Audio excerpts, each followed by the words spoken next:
answered bluff. Okay, that is correct. Um, okay, dito na yung observer natin.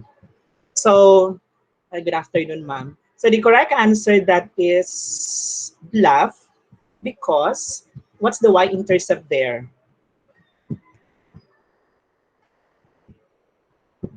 The y-intercept, that's correct, Samantha. That's 1. This is understood 1. So negative 6 here is the y-intercept.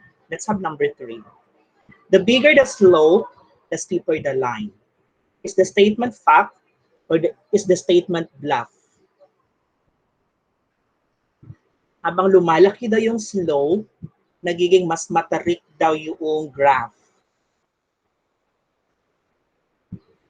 Oh. Medyo nag-isip sila. Bon says it's fact. So not sure. Sino ba to si Bon po to? Okay. Majority, baka gumaya-gaya lang kayo, ha? The correct answer is fact. Okay? The equation y is equal to mx plus b, when m here is positive, as the value of m is increasing, mas nagiging matarik yung ating graph. If the value of m is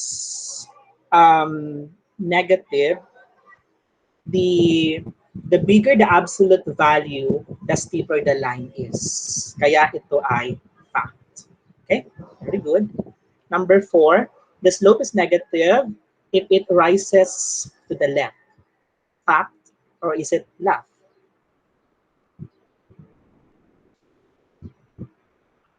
Oh, it's fact. Okay, very good. That is correct. The correct answer is fact. So the counterpart to that, if the slope is positive, it rises to the left. Let's have the second to the last. The slope is undefined if it is parallel to the x-axis. The slope is parallel if it is the slope is parallel. The slope is undefined if it is parallel to the x-axis. King says Renzo is fact. Ay, ayun na pa ba to?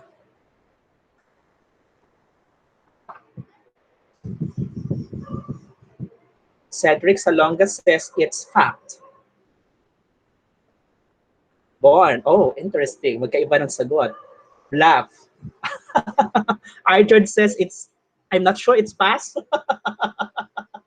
You only have 2 options, fact or bluff.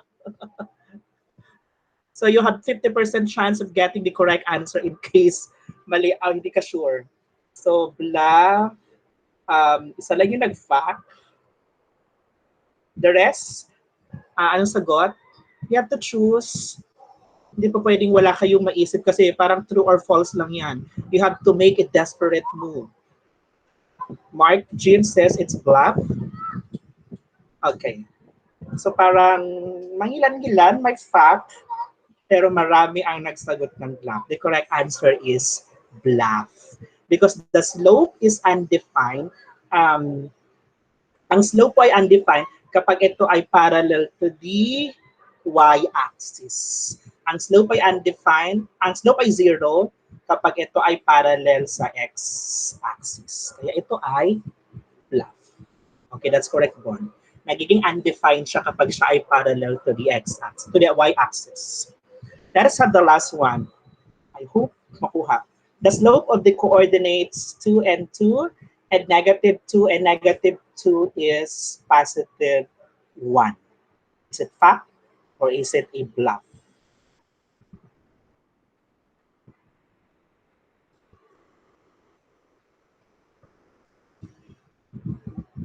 Oh. Bon was quick to answer, it's fact. Arjord, it's fact. Miko, it's fact. Rogelio, Mark Luis. Okay, majority got it correctly. The correct answer is fact. So, for those students na medyo hindi nagsabit ng sagot o nalilito paano siya kunin, remember the slope is y sub 2 minus y sub 1 all over x sub 2 minus x sub 1. such as x sub 2 minus x sub 1 must not be equal to 0. So here, it's our x sub 1, y sub 1. This is our x sub 2 and y sub 2. So um, making some mathematical computation there, you will end up with negative 4 over negative 4. That will make it positive 1. So the slope is positive 1. Very good. At least we were able to recall our lesson in the junior high school na lesson ng slope. So today's lesson is the introduction of the derivative. So the derivative is one of the important part in the lesson of calculus.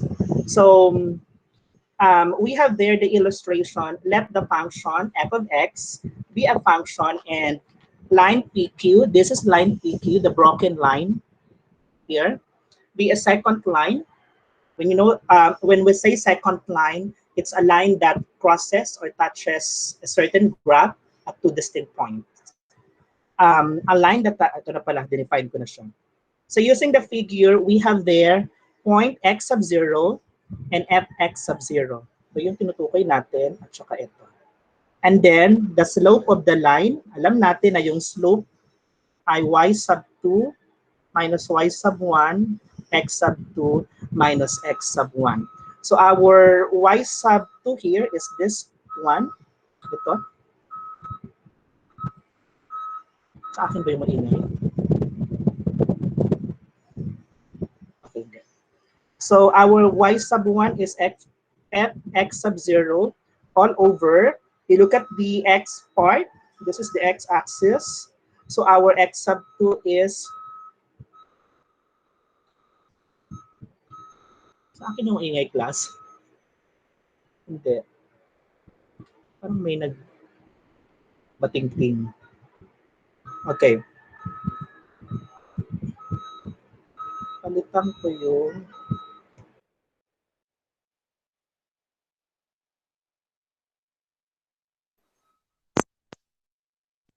Hello. Ayun.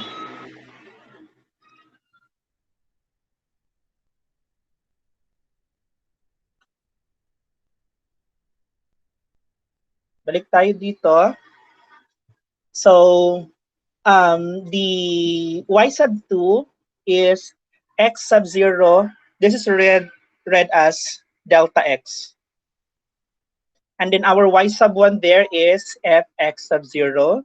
Here is our x sub 2 and x sub 1. That will be x sub 0 plus delta x minus x sub 0. When you are going to simplify it, we have x sub 0 minus x sub 0. The resulting equation for the slope is that f x sub 0 plus delta x minus fx sub 0 all over delta x. Now, the delta x there is the increment. When you say increment, in a layman's term, increment is it represents changes in the value of x. So if the value of q, this one, approaches p, then delta x also approach to 0. Okay? So in other words, we can revise our formula as m, which is equal to the limit of f x sub 0 plus delta x minus f sub 0 all over delta x as delta x approaches to 0. Ang atin pong delta x dyan ay hindi ibig sabihin na yung delta ay minultiply natin siya sa x. It's just an increment. Kuha po. So this is now the equation of the tangent line. When you say tangent line, in our junior high school lesson, that's a line that crosses or touches the graph at exactly 1 point. Okay, I hope medyo hindi tayo nalilito between a second line and a tangent line. Now let us use this formula in solving the next example. Find an equation of the tangent line to the parabola y equals x squared minus 1 at the point 2, 3. Sketch the parabola and show a segment of the tangent line. So marami siyang hinihingi. Una, hanapin natin ang tangent line. Pero paano natin mahanap yan? We have to find first the slope of the tangent line. I mean the slope of the point to the equation. Then we have to sketch the parabola and show that the tangent line is at 2, 3. Okay? So we all know that the tangent line is given as f x sub 1 plus delta x minus fx sub 1 all over delta x as the limit of delta x approaches to 0. Do not forget to put the limit kasi later on, the delta x approaches to 0, magiging 0 na yan siya. So the slope for our x sub 1 here is 2. This is our x sub 1. So the limit of f, our x there is 2. So this will be, tanggalin ko na pala si f.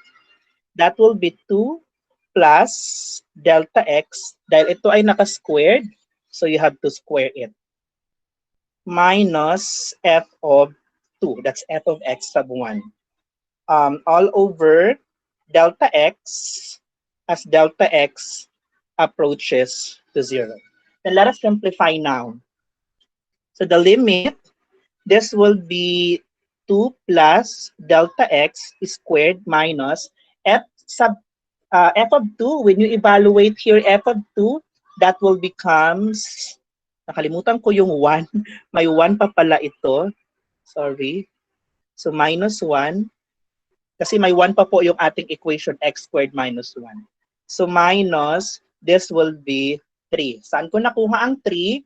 This will be y is equal to x squared minus 1 when x is 2. So this will be 2 squared minus 1. This is 4 minus 1. Kaya ko nakuha yung 3.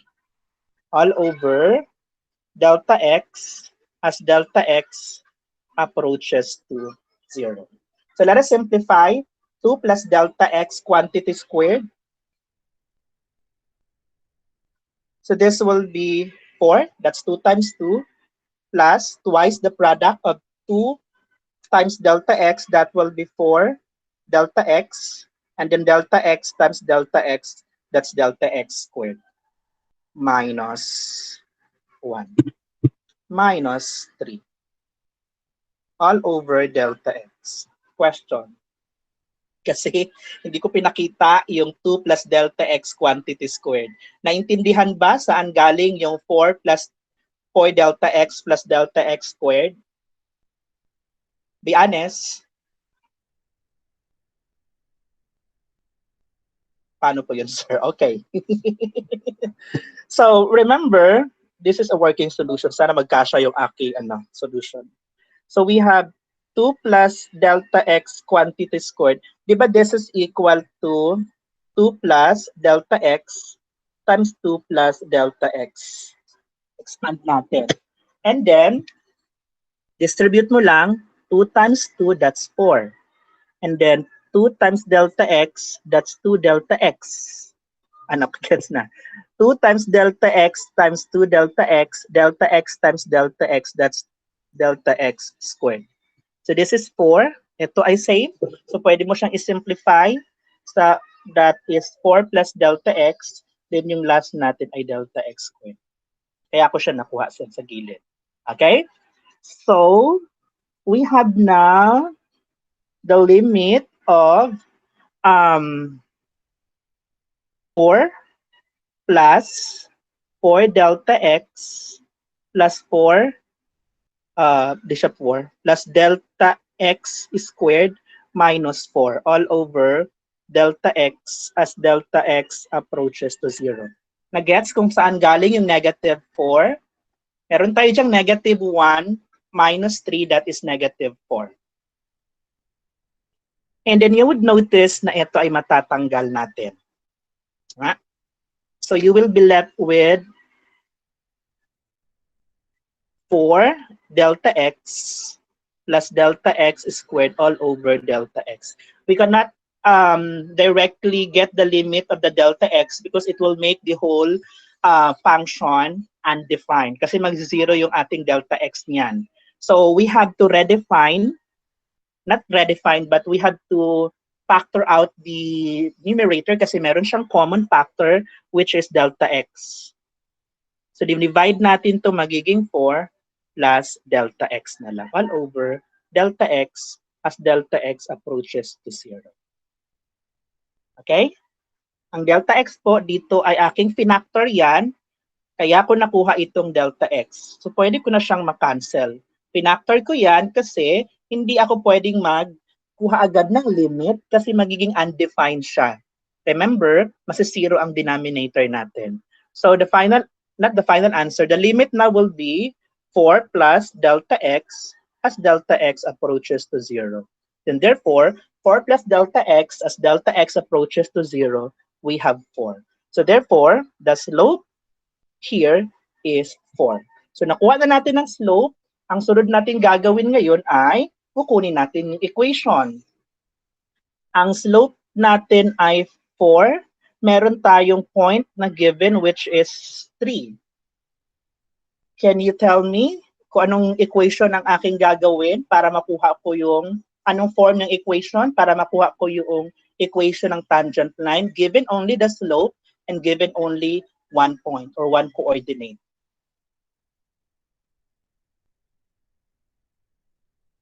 Baka makatulong to. The form y minus y sub 1, m minus x sub 1. Natatandaan to? Yeah. We cannot use Miko dy equals mx plus b kasi wala tayong y-intercept. So ang gagamitin natin yung slope-intercept form. This is a grade 8 lesson. I hope naalala pa to. So meron ka ng y, your y sub 1 is 3, your m is 4, that is the slope, and then x, your x sub 1 is 2.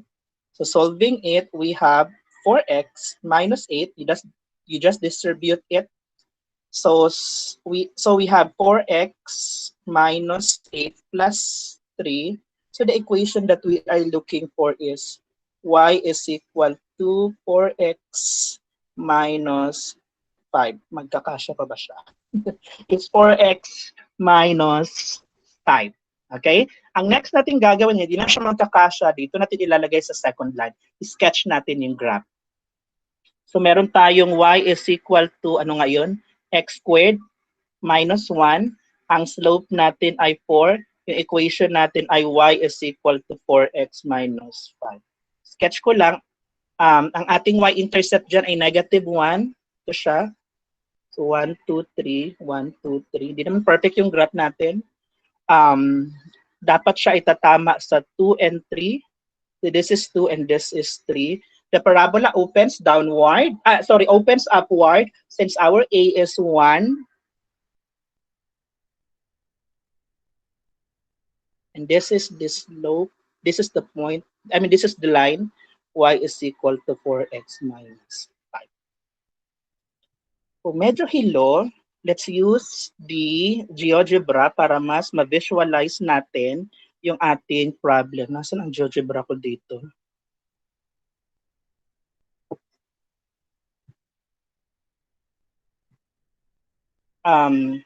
The graph there is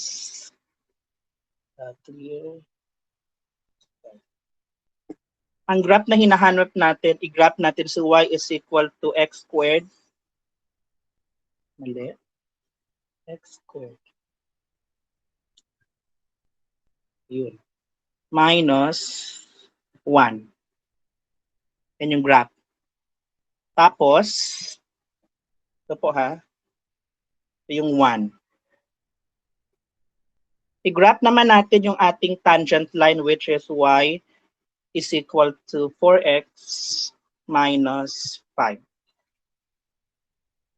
Mapapansin natin yung ating graph ay tumama dito kay 2, 3.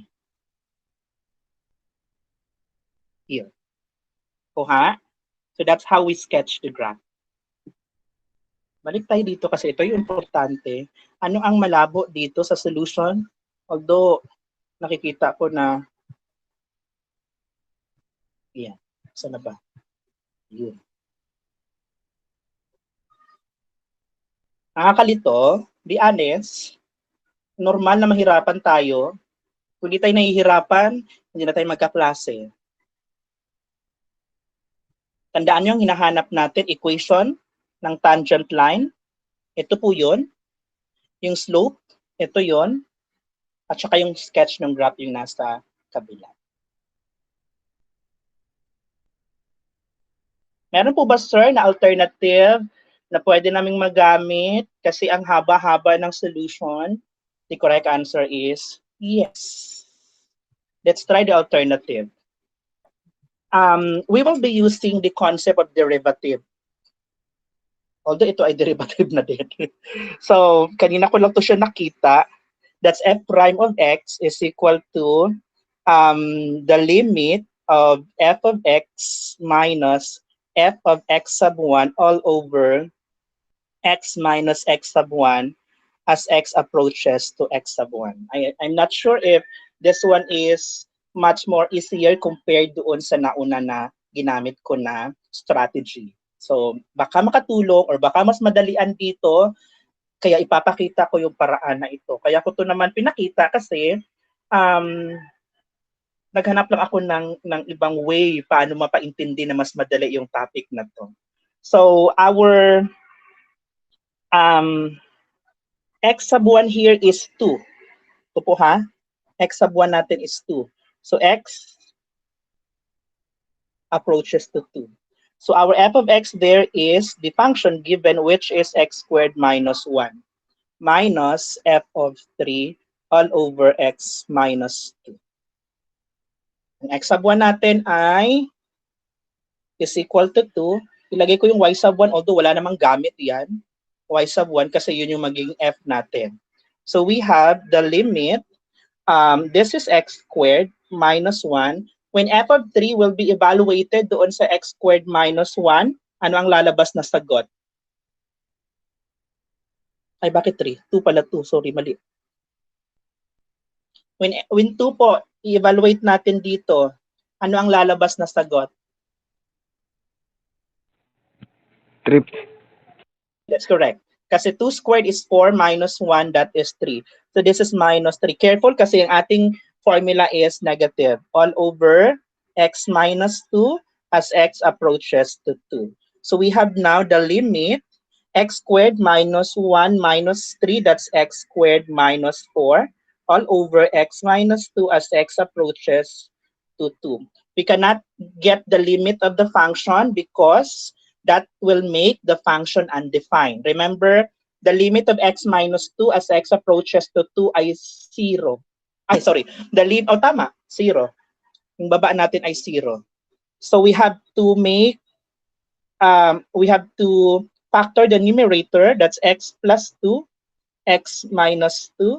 Yun po yung factor ng x squared minus 4 all over x minus 2 as x approaches to 2. And you can do the cancellation here, or you divide, that will make it 1. So we have the limit, ba't nawala? The limit of x plus 2 as x approaches to 2, that is equal to, dahil ang lumabas ngayon ay polynomial na siya, so pwede na akong magpalit. 2 plus 2, that will be equal to 4. So that's our prime of x, which is our slope. So the slope is equal to 4, touches at 2, 3. So pwede ko nang magamit ang y minus y sub 1. Hindi ko siya mabura ha. M minus x sub 1. So we have y minus 3. Okay? That's y minus 3. Tapos, ang m ko dito ay 4. X minus 2. So y minus 3, that is 4x minus 8. So y is 4x minus 5. Which is the same lang dun kanina. The same lang siya. y is equal to 4x minus 5. Ito naman, y is equal to 4x minus 5. So there are many ways in cooking cooking an egg. Pwede mo i-boiled egg, sunny side up, hard boiled. Kung ano man ang labas niyan, itlog pa din yan. It's up to you how you are going to attack or to solve the problem given two ways of solving it. Ano mas madali? Gusto ko lang pulsuhan. The first one or the second? Second po, sir. But we are going to still use this one in the proceeding, in the next topic, para majority. Then if that's the case, we will be using the second example, the second option to solve number 2. Okay? Ako muna magsasolve, tapos yung sunod, kayo na yung magsasolve. Gagamitin ko directly yung second option. So give the equation of the tangent line to the graph of f of x is equal to 1 over x at x is equal to 1. So it's a rational function. So since that is a rational function, kailangan yung x natin hindi mag-0 kasi mag-undefine yan. So when f of 1, so that will be 1 over x. So 1 over 1, that's 1. So meaning to say, at point 1, 1, mag-intersect yung graph. Yung graph ng 1 over x at saka yung graph ng tangent line, magmi-meet sa 1, 1. So we know that, ano ba yung ginamit natin? Second pala. F prime of x, that will be the limit of f of x minus f of x sub 1 all over x minus x sub 1 as x approaches to x sub 1. So we have now the limit. Our f of x there is, that's the function, 1 over x minus f of 1 all over x. Our x sub 1 is 1. Ito po yan galing. X sub 1 natin as x approaches to 1.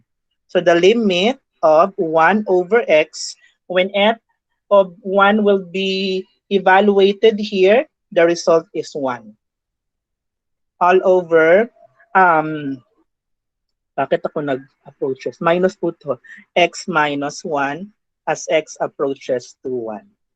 Okay? So let's solve. Yung 1 over x minus 1, that will be 1 minus x.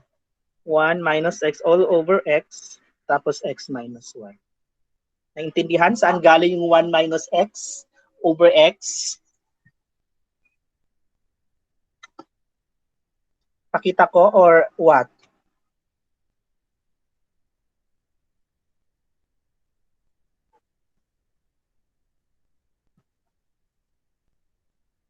One over x minus 1, pag i-simplify natin yan, di ba yung, this is understood 1 over x minus 1 over 1. So magkaiba sila, x at saka 1, kailangan ko ng LCD which is x. X divided by x, that's 1. 1 times 1, that's 1. Minus. X divided by 1, that is x, times 1, that is x. Kaya ko nakuha itong 1 minus x over x. Ang technique lang dyan, cross-multiply mo lang.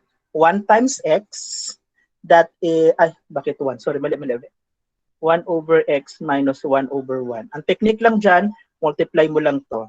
1 times 1, x times negative 1, that's negative x. X times 1, that is x. Cross multiplication. So, we have the limit of 1 minus x over x over x minus 1 as x approaches to 1. Pwede ko yung isulat as, ang 1 minus x, pwede ko yung i-factor as negative 1 x plus 1. Yung 1 minus x po yan ha, over x divided by x minus 1 as x approaches to 1. May question ba sa part na to? Nire-write ko lang to kasi di ba ito ay 1 minus x over x minus 1. So nire-write ko siya, ginawa kong negative 1, pinactor ko lang yung 1 minus x over x divided by x minus 1. Bakit ito minus? Dapat ito ay uh, minus x pala dapat to. Kasi positive, sorry. Minus pala to. So we have the limit of negative 1, x minus 1 over x. Remember, in multiplication, you have to get the reciprocal of the second. So magiging 1 over x minus 1. You can cancel this. Sorry, nakalimutan ko to. So the limit, you will be left with negative 1 all over x as x approaches to 1. So pwede na ako ngayon magpalit, which is equal to negative 1 over 1, which is negative 1. So the slope here is equal to negative 1. Ang point natin ay 1, 1. So y minus y sub 1 m x minus x sub 1. Wala na akong space, pagkasyahin natin to. This is minus 1, negative 1, x minus 1. So ang final answer natin ng equation ay y is equal to negative x plus 2. Paano ko yan i-graph? Dahil yan ay rational, sana naalala yung GenMath na lesson. Dahil yan ay rational, kapag i-graph natin yan, ganito ang mangyayari niyan. Remember, ang limit niyan ay isang negative infinity at isang positive infinity. Intindihan ba yung negative infinity ko? So, nandito yung isang graph niyan at saka nandito yung isa. Sketch ang graph lang naman eh. Tapos, meron kang 1 at saka 1. Dito natin siguro natin padadaanin. Sketch lang naman. So, this is the graph of y is equal to negative x plus 2.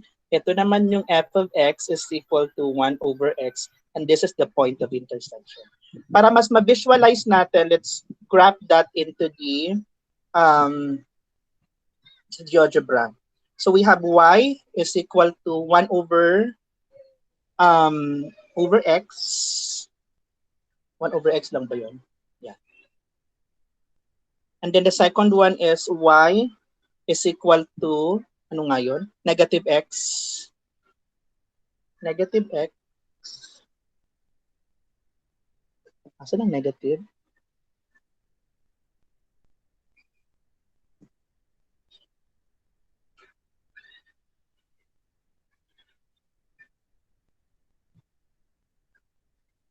Bakit walang negative?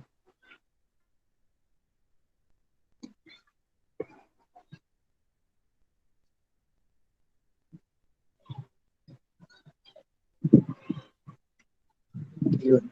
Negative x plus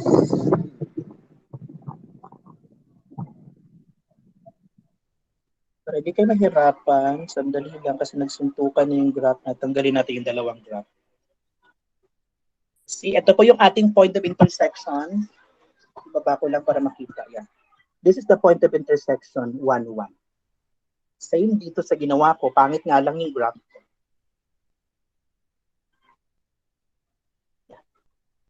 Okay?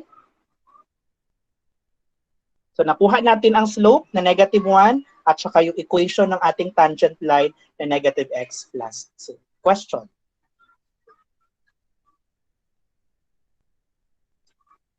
Too much information?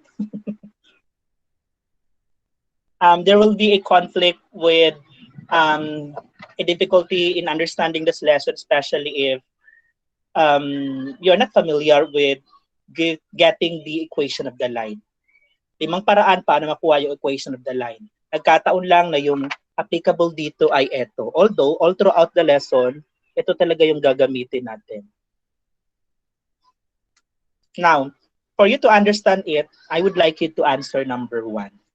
I'll give you 4 minutes. You don't need to sketch the graph. Kailangan ko lang ng slope and the equation of the tangent line. So that's y equals 2x squared plus 4x at point negative to 0.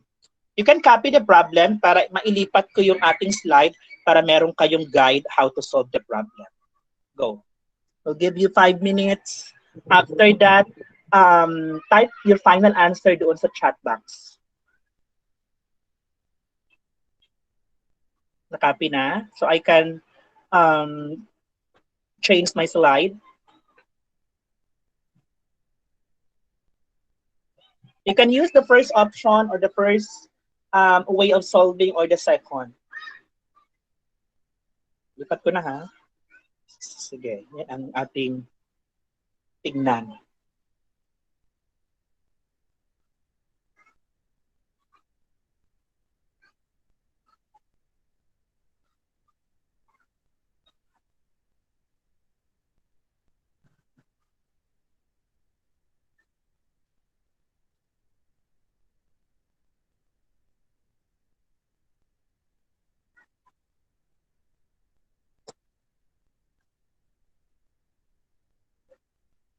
Kung may hindi naintindihan, please unmute yourself. Kung ayaw nyo, you can type it in the chat box.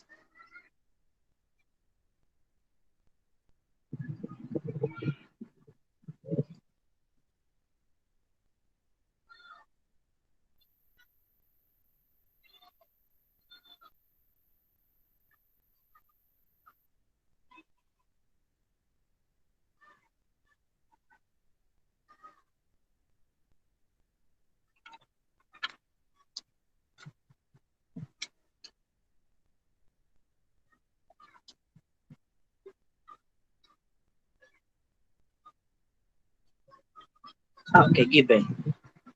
Ito.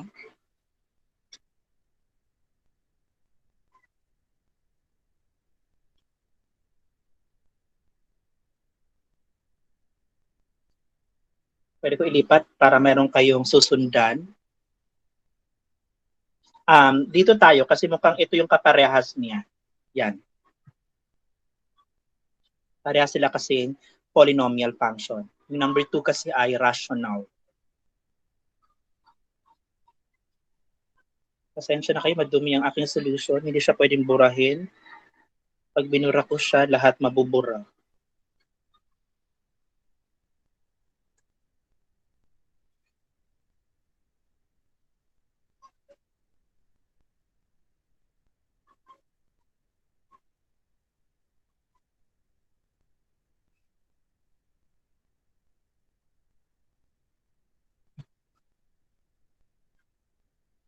Ang derivative class is actually the highlight of the lesson ng calculus. At least for the senior high school.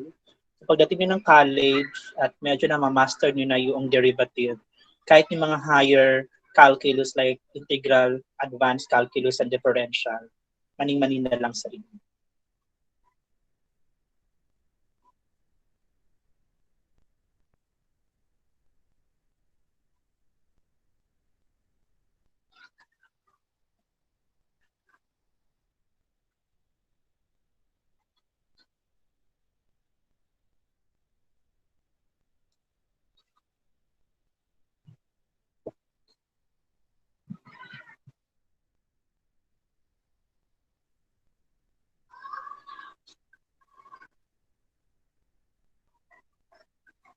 Oh, sumagot na. So, yung negative 3, dito mo siya i-evaluate. Kasi yung f of 2 mo, in-evaluate mo dun sa function. Kaya nakuha yung negative 3. Kasi, saan ba yun? Diba x squared yan, minus 1. Ang x natin ay 2, squared minus 1. So that's 4 minus 1, kaya nakuha natin itong 3 dito.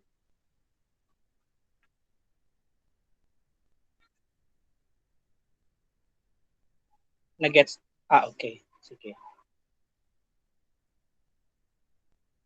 So yung negative 2 kanina, i-evaluate mo naman dun siya sa given function para makuha mo yung f of x sub 1.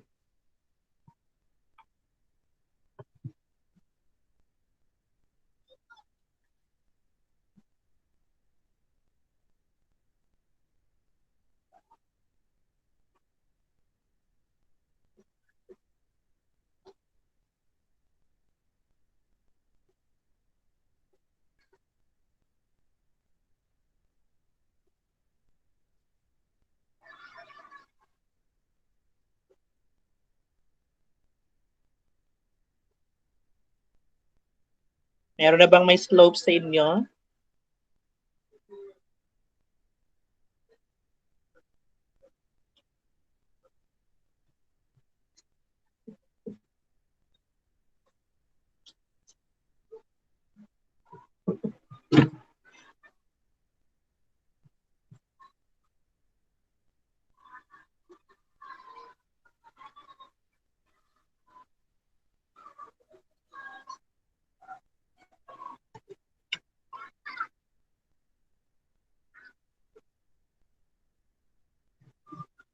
Come on. Anong slope?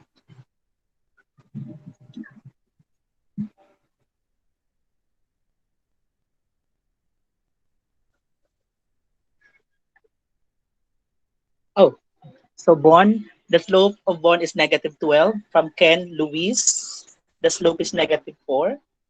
Sige, continue yun.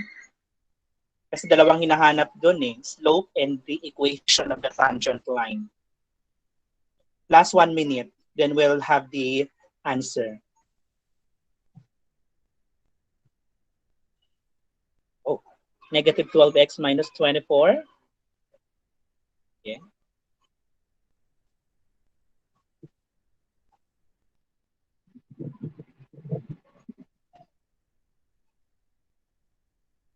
Sige, Ariel. Kunin mo, Ariel, yung equation ng tangent line.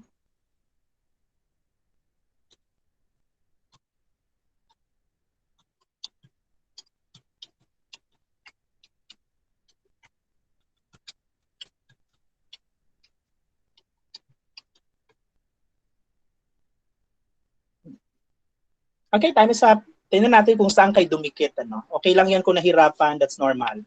So, we know that our f prime of x here is equal to the limit of f of x minus f of x sub 1 over x minus x sub 1 as x approaches to x sub 1. We have here the limit of our x sub 1 is negative 2. So x approaches to negative 2. And then our function is 2x squared plus 4x minus f of negative 2 all over x minus plus 2 na. Kasi x minus negative 2 siya. Okay? So we have the limit. Habang nagsusulat ako, you can still submit your answer, ha? Okay lang kung mali. Minus 2. So we have there 2x squared plus 4x. Kapag ipalit ko yung negative 2 doon sa 2x squared plus 4x, we have there 2 negative 2 squared plus 4 times negative 2. Ito ay magiging, ano to? 2 plus negative 4, ano? So this will be 8 minus 8. So magiging 0 ito. All over x plus 2. So ang matitira sa akin ay the limit of 2x squared plus 4x over x plus 2. I cannot immediately get the limit of the function kasi undefined pa siya. Meron ka pang x plus 2 sa baba. Magiging 0 yan. So we have to factor the numerator. Meron siyang common, 2x squared at saka 4x as a common factor of 2x. So 2x squared divided by 2x, that's x. 4x divided by 2x, that will be plus 2 all over x plus 2 as x approaches to negative 2. So pwede ka na dito mag-divide and you will be left with the limit of 2x as x approaches to negative 2. So the limit here is negative 4, which is the slope. So the slope is equal to negative 4 at point negative 2, 0. So y minus y sub 1, m, x minus x sub 1. Our y sub 1 is 0. At huwag mo na isulat siguro. Negative 4, x plus 2. Kasi negative siya, negative pa yung value. So y is equal to negative 4x minus 8. This is the equation of the tangent. Very good. I think may nakakuha, ano? We have Carl Peter, got it correctly. We also have Mark Luis Gonzalez. Very good also, Ariel Pidayo. Mark Luis, okay na to. Ken Luis Aicardo. So may mga namali lang, but it's normal. Let's have number 2. Ay, question muna. Tinitingnan ko kung saan nagkamali yung nagsagot ng slope na negative 12.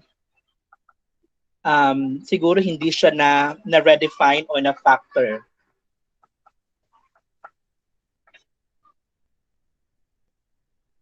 Bakit po naging 0 yung f of negative 2? Ito yung paliwanag niya, Cedric.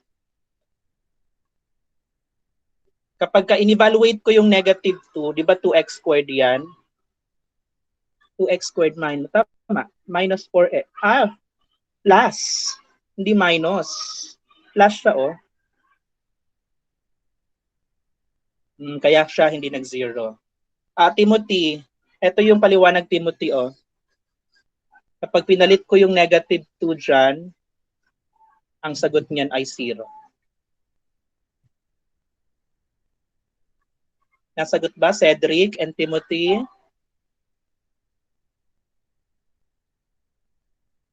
Okay. Let's try another example. Piling ko tatama na to. Find the slope and the equation of the tangent line to the graph of the equation at the given point. Pwede mo siyang kopyahin and then ibalik ko doon sa ating slide para meron kayong kukopyahan. 5 minutes again.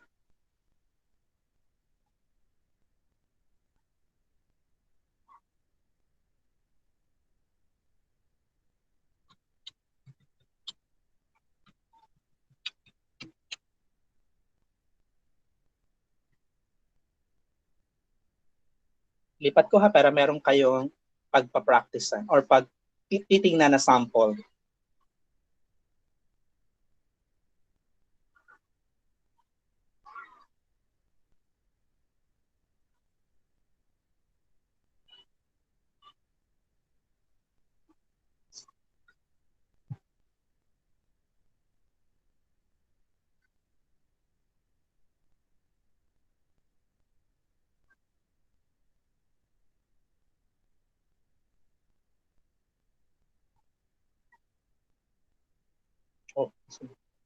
Oh.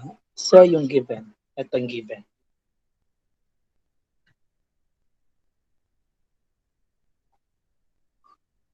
Tapos, kopyahin mo king para ilipat ko yung slide at meron kayong pattern na titingnan.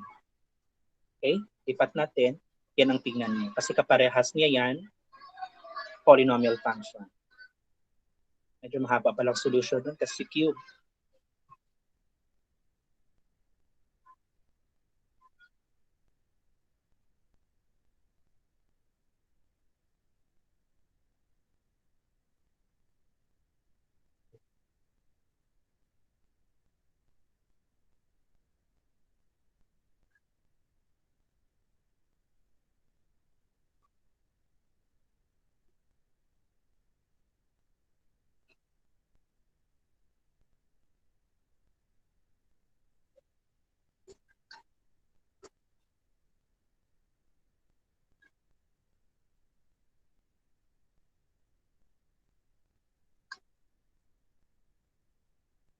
Given, ito yung given bond.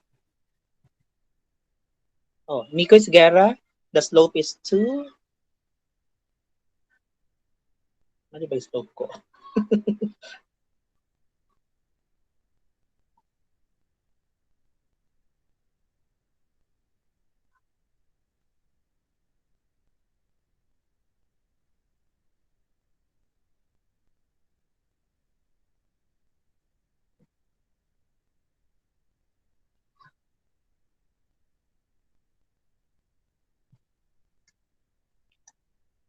So ang calculus, combination ng geometry, trigonometry, at yung algebra 1 at algebra 2 natin ng junior high school. Pag samasamahin nyo yan, lahat noong topic na meron tayo, gagamitin nyo sa calculus.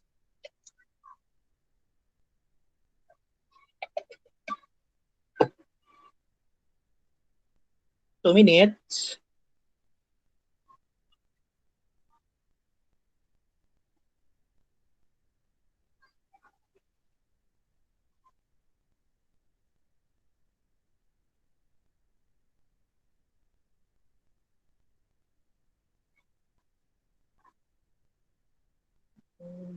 M is 6 from Ariel.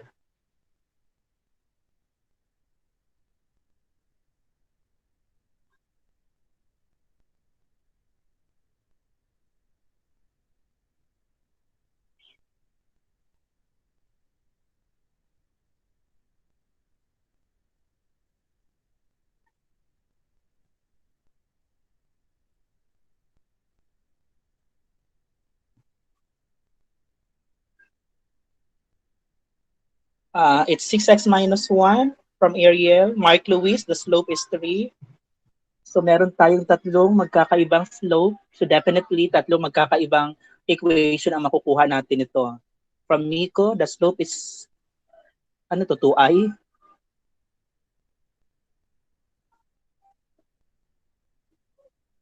Ay, bakit 2? 2 pa lang, Luis. Lipat.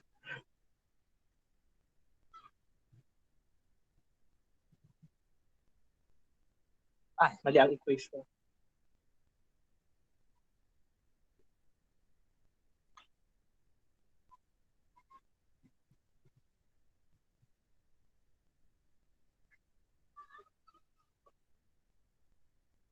Okay. Ay, tama po pala. So let's solve. So we have now, that's for number 2, ano? That's f prime of x is equal to the limit of f of x minus f of x sub 1 all over x minus x sub 1 as x approaches to x sub 1. So the limit, our function here is 2x cubed plus 3 minus f of 2. Ay, bakit 2? F of 1. Sorry. All over x minus 1 as x approaches to 1. So the limit here, we have 2x cubed plus 3. When 1 is evaluated to 2x cubed plus 3, that will be 2. 1 cubed plus 3, kaya siya magiging 5. O ba? 5 yan. 2 times 1 times 1 times 1 kasi ay 1. So 5. So this will be minus 5 all over x minus 1 as x approaches to 1. And then we have the limit here of 2x minus 2 kasi 3 minus 5 over x minus 1 as x approaches to 1. So the limit, we can still fact, ay bakit naging ano? Cube. 2x cube pala, sorry. So we can still factor 2x cube minus 2. Meron siyang common factor which is 2. So we have x cubed minus 1 over x minus 1 as x approaches to 1. Wag mo na agad mag-cancel ha kasi hindi mo maka-cancel yan. So we have the limit of 2. Ang x cubed minus 1, pwede ko siyang ma-factor as x minus 1 at saka x squared plus x plus 1. Naintindihan kung bakit yun ang factor niya? Mali pag-factor ko. Galing yan doon sa a cubed minus b cubed. Diba that's a minus b, tas yung second factor niya, a opposite yung sign, plus b squared. So kaya siya magiging x minus 1, this is x squared, plus x plus 1 over x minus 1 as x approaches to 1. So pwede ko na siyang matanggal. So the limit of 2 times x squared plus saan ako? Plus x plus 1 as x approaches to 1. So dahil yan ay polynomial, pwede na tayong mag-evaluate. So 2, 1 squared plus 1 plus 1. This is 2, 3 to, so this is 6. The slope here is 6. And then y minus y sub 1 m x minus x sub 1. So our y sub 1 is 5. Our x here, our m rather is 6, and then x minus 1. So we have y is equal to 6x plus Minus 1 rather. Minus 1. Ilipat ko na lang muna ito. Y is equal to 6x minus 1. Ito yung final answer. Marami nakakuha. Kahit pa paano. Miko Esguerra got it correctly. Very good. Alam ko si Ariel kanina nakuha din niya yung tamang sagot. Si Ken Lewis mukhang nagkaroon ng problema sa pagsusubtract. Yan. Dalawa. Say Y na lang yun, sir. Question? Before we go to the last example. Na-multiply ko yung 2. Yeah. Feeling ko nga. This is the last example.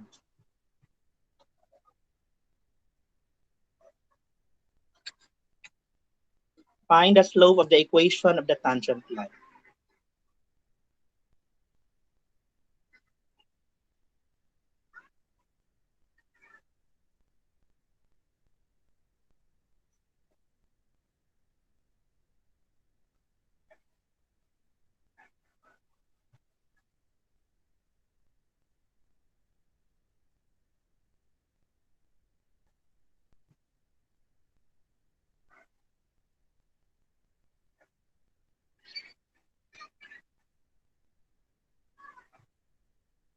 Lipat ko ha para meron kayong susundan.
Yung given. Sorry.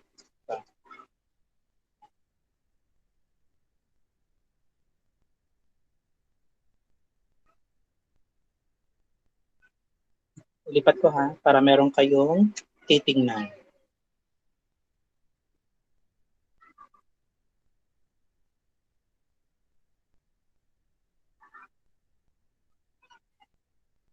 Mark Cernadilia says the slope is 4.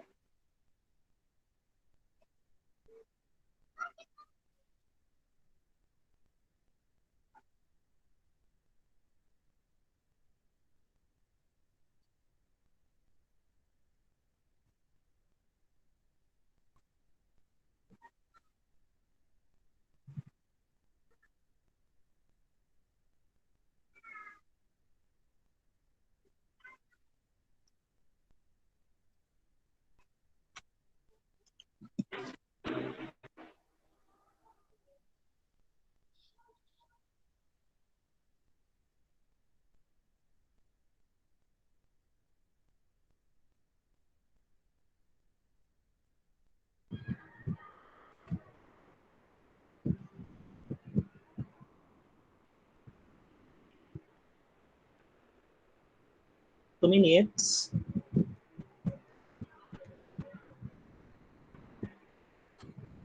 Ariel says the slope is negative 4. Iba kay Mark.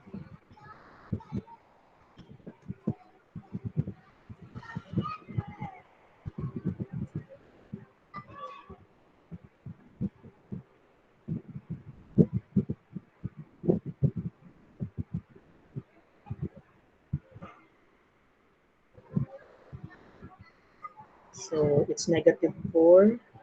Magkaiba. From Ken Lewis, it's negative 4x plus 3. From Ariel, it's negative 4x plus 13. But they have the same slope.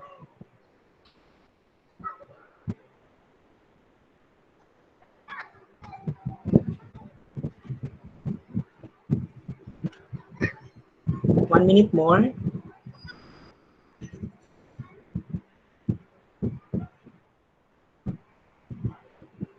tahimik yata ngayon si Miko. Alikdag. Hindi ko nakita nagsasagot.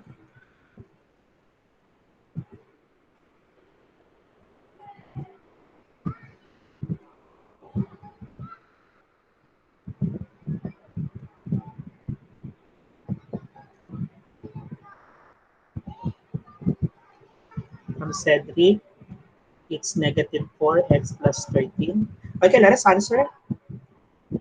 So while waiting, pwede nyo i-type pa rin yung sagot nyo.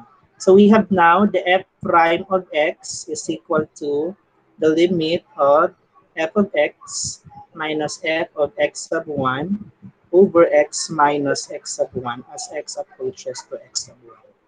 So our f of x there is 9 minus x squared minus our x sub 1 is 2 over x minus 2 as x approaches to 2.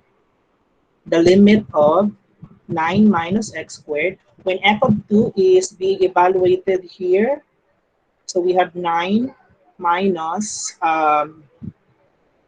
2 squared. So this is 9 minus 4. So magiging 5 ito. So this is 5. That's correct, Carl Peter. 5 over x minus 2 as x approaches to positive 2. So solving that, we have the limit of negative x squared. 9 minus 5 is plus 4. 9 minus 5 is plus 4 over x minus 2 as x approaches to 2. The limit, you can factor negative x squared plus 4. Ilabas mo yung negative 1, kaya magkakaroon ka dyan ng x squared minus 4. When you multiply negative 1 to x squared minus 4, ang result niyan ay negative x squared plus 4 over x minus 2 as x approaches to 2. Kaya,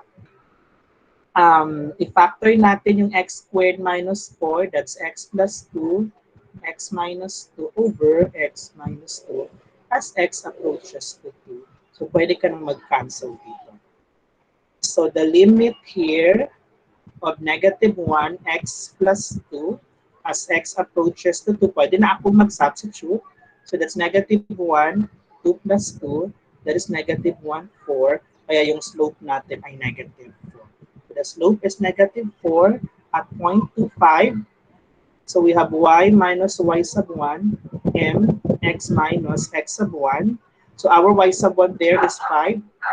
Our m is negative 4, x minus 2. So, we have y minus 5, negative 4x plus 8. Solving that, we have y minus 5 equals negative 4x plus 8. So, y is equal to negative 4x plus 30. I think may nakakuha. We have Bon, Pagaran, Mark Luis, Gonzales. Medyo nagkamali si Ken Luis ng sign. Tama pala. Negative 4x plus 13. We have Cedric na mali yung sign. Tama pala. Ken Luis, Ariel, Pidayo. Question po? Meron pa bang clarification, confusion, or what? This lesson is recorded, so if ever na nalilito, you can still go back with the discussion. Panoorin mo lang yung topic. This will be your activity number 1 to be uploaded in the learner's management system. Deadline will be next week, but you can still submit even if it's beyond the deadline. So find the equation of the tangent line.